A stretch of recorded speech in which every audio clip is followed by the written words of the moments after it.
In Tune with the Infinite by Ralph Waldo Trine. Part 2. The Supreme Fact of Human Life.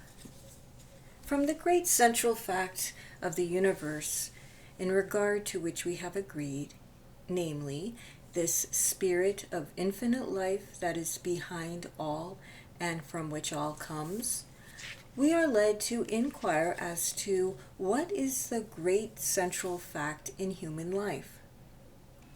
From what has gone before, the question almost answers itself.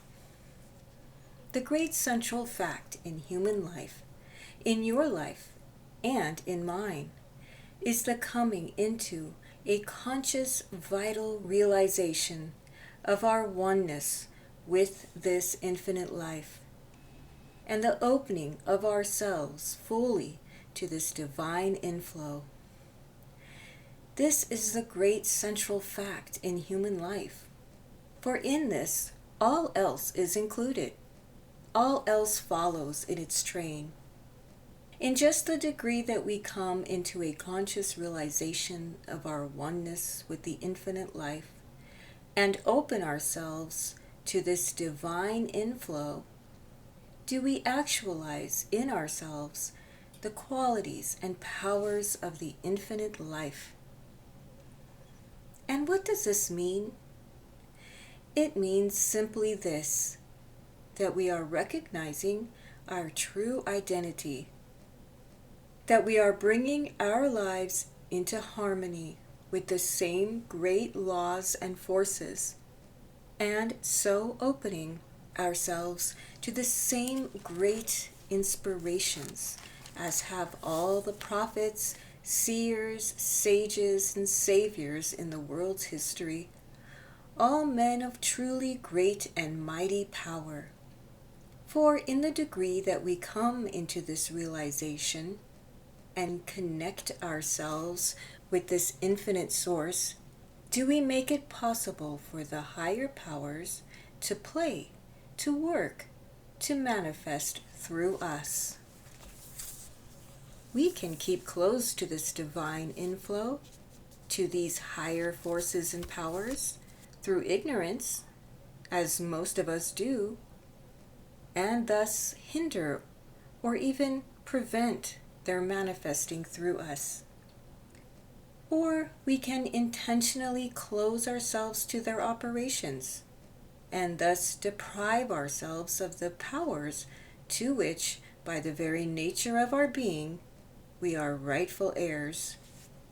On the other hand, we can come into so vital a realization of the oneness of our real selves with this infinite life, and can open ourselves so fully to the incoming of this divine inflow, and so to the operation of these higher forces, inspirations, and powers, that we can indeed and in truth become what we may well term God-men.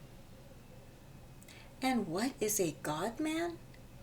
One in whom the powers of God are manifesting, though yet a man.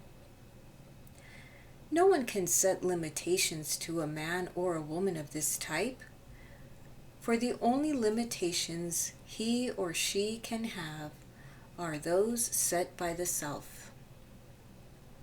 Ignorance is the most potent factor in setting limitations to the majority of mankind, and so the great majority of people continue to live their little dwarfed and stunted lives simply by virtue of the fact that they do not realize the larger life to which they are heirs.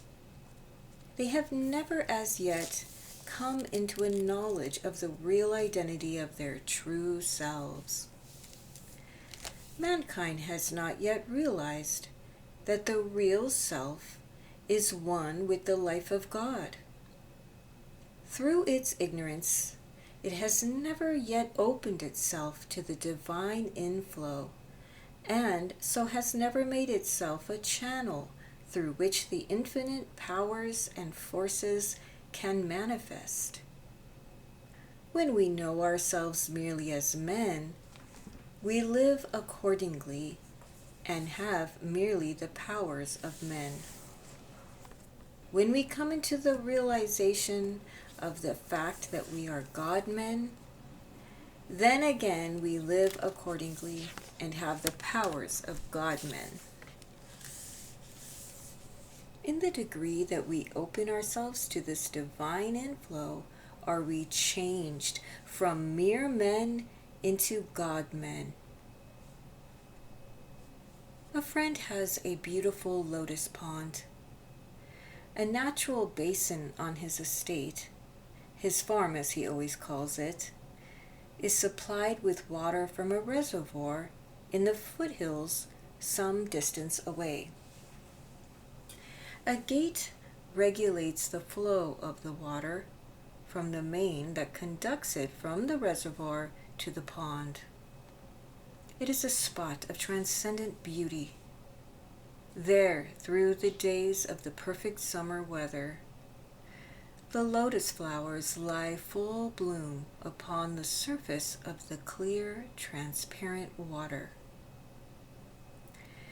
The June roses and other wild flowers are continually blooming upon its banks. The birds come here to drink and to bathe, and from early until late one can hear the melody of their song. The bees are continually at work in this garden of wild flowers. A beautiful grove in which many kinds of wild berries and many varieties of brakes and ferns grow stretches back of the pond as far as the eye can reach. Our friend is a man, nay, more, a God-man, a lover of his kind, and as a consequence, no notice bearing such words as private grounds, no trespassing allowed, or trespassers will be prosecuted, stands on his estate. But at the end of a beautiful byway that leads through the wildwood up to this enchanting spot, stands a notice bearing the words, "All are welcome to the lotus pond." All love our friend. Why, they can't help it. He so loves them, and what is his is theirs. Here one may often find merry groups of children at play. Here many times tired and weary-looking men and women come, and somehow when they go, their faces wear a different expression. The burden seems to be lifted, and now and then I have heard them when leaving, sometimes in a faint murmur, as if uttering a benediction, say, "God bless our brother friend." Many speak of this spot as the garden of God. My friend calls it his soul garden, and he spends many hours in quiet here. Often have I seen him after the others have gone, walking to and fro, or sitting quietly in the clear moonlight on an old rustic bench, drinking in the perfume of the wildflowers. He is a man of a beautifully simple nature. He says that here the real things of life come to him, and that here his greatest and most successful plans, many times as by a flash of inspiration, suggest themselves to him. Everything in the immediate vicinity seems to breathe a spirit of kindliness, comfort, goodwill, and good cheer. The very cattle and sheep, as they come to the old stone fence at the edge of the grove and look across to this beautiful spot, seem indeed to get the same enjoyment that the people are getting. They seem almost to smile in the realization of their contentment and enjoyment. Or perhaps it seems so to the looker-on because he can scarcely help smiling as he sees the manifested evidence of their contentment and pleasure. The gate of the pond is always open wide enough to admit a supply of water so abundant that it continually overflows a quantity sufficient to feed a stream that runs through the fields below, giving the pure mountain water in drink to the cattle and flocks that are grazing there. The stream then flows on through the neighbors' fields. Not long ago, our friend was absent for a year. He rented his estate during his absence to a man who, as the world goes, was of a very practical turn of mind. He had no time for anything that did not bring him direct practical returns. The gate connecting the reservoir with the lotus pond was shut down, and no longer had the crystal mountain water the opportunity to feed and overflow it. The notice of our friend, "All are welcome to the lotus pond," was removed, and no longer were the gay companies of children and men and women seen at the pond. A great change came over everything. On account of the lack of the life-giving water, the flowers in the pond wilted, and their long stems lay stretched upon the mud in the bottom. The fish that formerly swam in its clear water soon died and gave an offensive odor to all who came near. The flowers no longer bloomed on its banks. The birds no longer came to drink and to bathe. No longer was heard the hum of the bees, and more, the stream that ran through the fields below dried up, so that the cattle and the flocks no longer got their supply of clear mountain water. The difference between the spot now and the lotus pond when our friend gave it his careful attention was caused, as we readily see, by the shutting of the gate to the pond, thus preventing the water from the reservoir in the hills, which was the source of its life, from entering it. And when this, the source of its life, was shut off, not only was the appearance of the lotus pond entirely changed, but the surrounding fields were deprived of the stream to whose banks the flocks and cattle came for drink. In this, do we not see a complete parallel so far as human life is concerned? In the degree that we recognize our oneness, our connection with the infinite spirit which is the life of all, and in the degree that we open ourselves to this divine inflow, do we come into harmony with the highest, the most powerful, and the most beautiful everywhere. And in the degree that we do this, do we overflow, so that all who come in contact with us receive the effects of this realization on our part. This is the lotus pond of our friend, he who is in love with all that is truest and best in the universe. And in the degree that we fail to recognize our oneness with this infinite source, and so shut ourselves to this divine inflow, do we come into that state where there seems to be with us nothing of good, nothing of beauty, nothing of power. And when this is true, those who come in contact with us receive not good but harm. This is the spot of the lotus pond, while the farm was in the hands of a renter. There is this difference between the lotus pond and your life and mine. It has no power in itself of opening the gate to the inflow of the water from the reservoir which is its source. In regard to this, it is helpless and dependent upon an outside agency. You and I have the power within us, to open or to close ourselves to this divine inflow exactly as we choose. This we have through the power of mind, through the operation of thought. There is the soul life direct from God. This it is that relates us to the infinite. There is then the physical life. This it is that relates us to the material universe about us. The thought life connects the one with the other. It is this that plays between the two.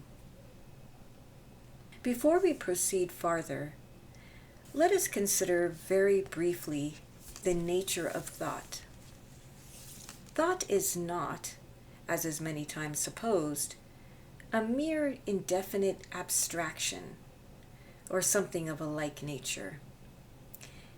It is, on the contrary, a vital living force, the most vital, subtle, and irresistible force there is in the universe. In our very laboratory experiments, we are demonstrating the great fact that thoughts are forces. They have form and quality and substance and power. And we are beginning to find that there is what we may term a science of thought.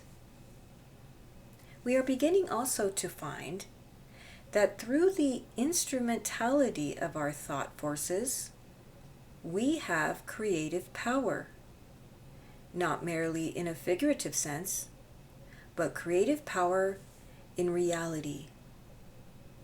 Everything in the material universe about us, everything the universe has ever known, had its origin first in thought. From this, it took its form. Every castle, every statue, every painting, every piece of mechanism, everything had its birth, its origin, first in the mind of the one who formed it, before it received its material expression or embodiment. The very universe in which we live is the result of the thought energies of God, the infinite spirit that is back of all. And if it is true, as we have found, that we in our true selves are in essence the same, and in this sense are one with the life of this infinite spirit, do we not then see that in the degree that we come into a vital realization of this stupendous fact, we, through the operation of our interior spiritual thought forces, have, in like sense, creative power? Everything exists in the unseen before it is manifested or realized in the seen.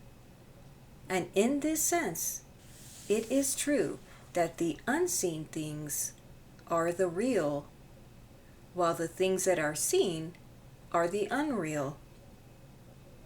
The unseen things are cause. The seen things are effect. The unseen things are the eternal. The seen things are the changing, the transient. The power of the word is a literal scientific fact. Through the operation of our thought forces, we have creative power.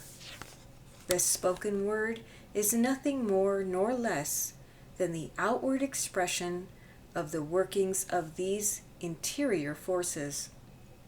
The spoken word is then, in a sense, the means whereby the thought forces are focused and directed along any particular line. And this concentration, this giving them direction, is necessary before any outward or material manifestation of their power can become evident. Much is said in regard to building castles in the air, and one who is given to this building is not always looked upon with favor. But castles in the air are always necessary before we can have castles on the ground, before we can have castles in which to live.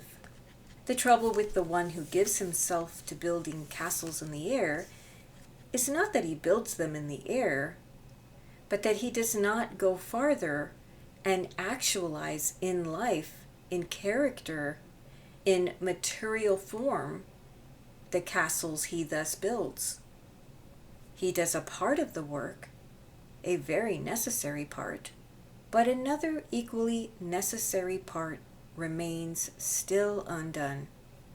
There is, in connection with the thought forces, what we may term the drawing power of mind. And the great law operating here is one with that great law of the universe, that like attracts like. We are continually attracting to us, from both the seen and the unseen side of life, forces and conditions most akin to those of our own thoughts.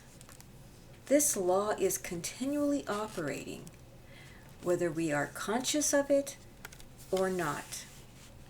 We are all living, so to speak, in a vast ocean of thought, and the very atmosphere around us is continually filled with the thought forces that are being continually sent, or that are continually going out in the form of thought waves. We are all affected more or less by these thought forces, either consciously or unconsciously. And in the degree that we are more or less sensitively organized, or in the degree that we are negative and so are open to outside influences rather than positive, thus determining what influences shall enter into our realm of thought and hence into our lives. There are those among us who are much more sensitively organized than others. As an organism, their bodies are more finely, more sensitively constructed. These, generally speaking, are people who are always more or less affected by the mentalities of those with whom they come in contact, or in whose company they are. A friend, the editor of one of our great journals, is so sensitively organized that it is impossible for him to attend a gathering, such as a reception, to talk and shake hands with a number of people during the course of the evening, without taking on to a greater or less extent their various mental and physical conditions. These affect him to such an extent that he is scarcely himself and in his best condition for work until some 2 or 3 days afterward. Some think it is unfortunate for one to be sensitively organized. By no means. It is a good thing, for one may thus be more open and receptive to the higher impulses of the soul within, and to all higher forces and influences from without. It may, however, be unfortunate and extremely inconvenient to be so organized unless one recognize and gain the power of closing himself, of making himself positive to all detrimental or undesirable influences. This power, everyone, however sensitively organized he may be, can acquire. This he can acquire through the mind's action. And, moreover, there is no habit of more value to anyone, be he sensitively or less sensitively organized, than that of occasionally taking and holding himself continually in the attitude of mind. I close myself. I make myself positive to all things below, and open and receptive to all higher influences, to all things above. By taking this attitude of mind consciously now and then, it soon becomes a habit, and if one is deeply in earnest in regard to it, it puts into operation silent but subtle and powerful influences in effecting the desired results. In this way, all lower and undesirable influences from both the seen and the unseen of life are closed out, while all higher influences are invited, and in the degree that they are invited will they enter. And what do we mean by the unseen side of life? First, the thought forces, the mental and emotional conditions in the atmosphere about us that are generated by those manifesting on the physical plane through the agency of physical bodies. Second, the same forces generated by those who have dropped the physical body, or from which it has been struck away, and who are now manifesting through the agency of bodies of a different nature. The individual existence of man begins on the sense plane of the physical world, but rises through successive gradations of ethereal and celestial spheres, corresponding with his ever unfolding deific life and powers, to a destiny of unspeakable grandeur and glory. Within and above every physical planet is a corresponding ethereal planet or soul world, as within and above every physical organism is a corresponding ethereal organism or soul body, of which the physical is but the external counterpart and materialized expression. From this etherealized or soul planet, which is the immediate home of our arisen humanity, there rises or deepens in infinite gradations, spheres within and above spheres, to celestial heights of spiritualized existence, utterly inconceivable to the sense man. Embodiment, accordingly, is twofold. The physical being but the temporary husk, so to speak, in and by which the real and permanent ethereal organism is individualized and perfected, somewhat as the full corn in the ear is reached by means of its husk, for which there is no further use. By means of this indestructible ethereal body and the corresponding ethereal spheres of environment with the social life and relations in the spheres, the individuality in personal life is preserved forever. The fact of life in whatever form means the continuance of life, even though the form be changed. Life is the one eternal principle of the universe, and so always continues, even though the form of the agency through which it manifests be changed. In my Father's house are many mansions, and surely, because the individual has dropped, has gone out of the physical body, there is no evidence at all that the life does not go right on the same as before, not commencing, for there is no cessation, but commencing in the other form, exactly where it has left off here. For all life is a continuous evolution, step by step. There one neither skips nor jumps. There are in the other form, then, mentalities, and hence lives of all grades and influences, the same as there are in the physical form. If, then, the great law that like attracts like is ever operating, we are continually attracting to us from this side of life influences and conditions most akin to those of our own thoughts and lives. A gruesome thought that we should be so influenced, says one. By no means. All life is one. We are all bound together in the one common and universal life, and especially not when we take into consideration the fact that we have it entirely in our own hands to determine the order of thought we entertain, and consequently the order of influences we attract, and are not mere willowy creatures of circumstance, unless indeed we choose to be. In our mental lives, we can either keep hold of the rudder and so determine exactly what course we take, what points we touch, or we can fail to do this. And failing, we drift and are blown hither and thither by every passing breeze.